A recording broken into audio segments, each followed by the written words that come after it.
Good Monday morning. You have heard me talk a lot about the love and grace of Jesus Christ. And I'm just curious, what does the word grace mean to you? In John chapter 1, we read the following words, "And the Word became flesh and lived among us." That is a reference to Jesus. "And we have seen his glory, and the glory as of a Father's only Son, full of grace and truth." John testified to him and cried out, "This was he of whom I said, 'He who comes after me ranks ahead of me because he was before me.' From his fullness we have all received grace upon grace." So what does the word grace mean to you? In the beginning of the Bible, we hear the creation story,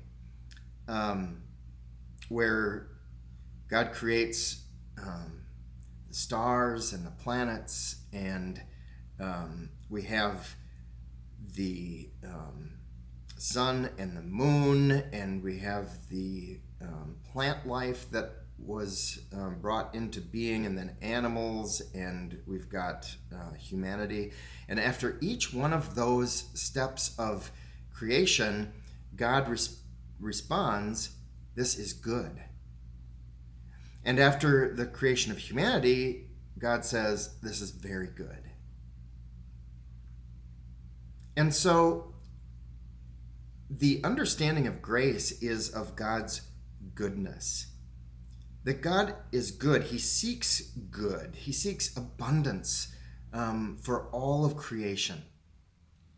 And even though we don't deserve it, even though God isn't obliged to have to be good to us when we fall short, when we sin against God, meaning when we turn our back against God, when we put more trust in ourselves than in God, God is still good to us.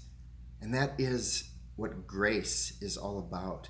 Receiving even though we don't earn or deserve, because of genuine loving goodness. And I was thinking about so many times in my life when I have been blessed even though I didn't earn or deserve it.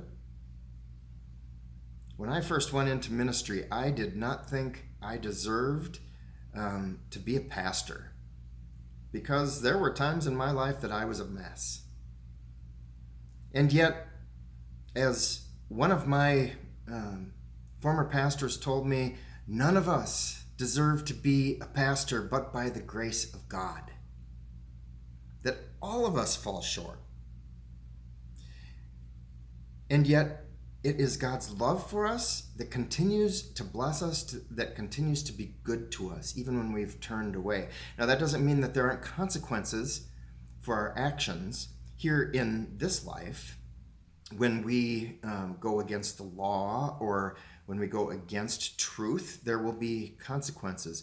But God does not stop loving us and continues to pour out abundance upon us, even though we did not earn it. So this morning, I would ask you to share, what is an example of a time that you received when you didn't earn or deserve it? An example of grace. It seems like it's kind of an easy thing when we talk about specific examples, but when we look at the big picture of the world, of our communities, even within our families, and even within our congregations, to share to someone who has not earned or deserved can be a real challenge for us.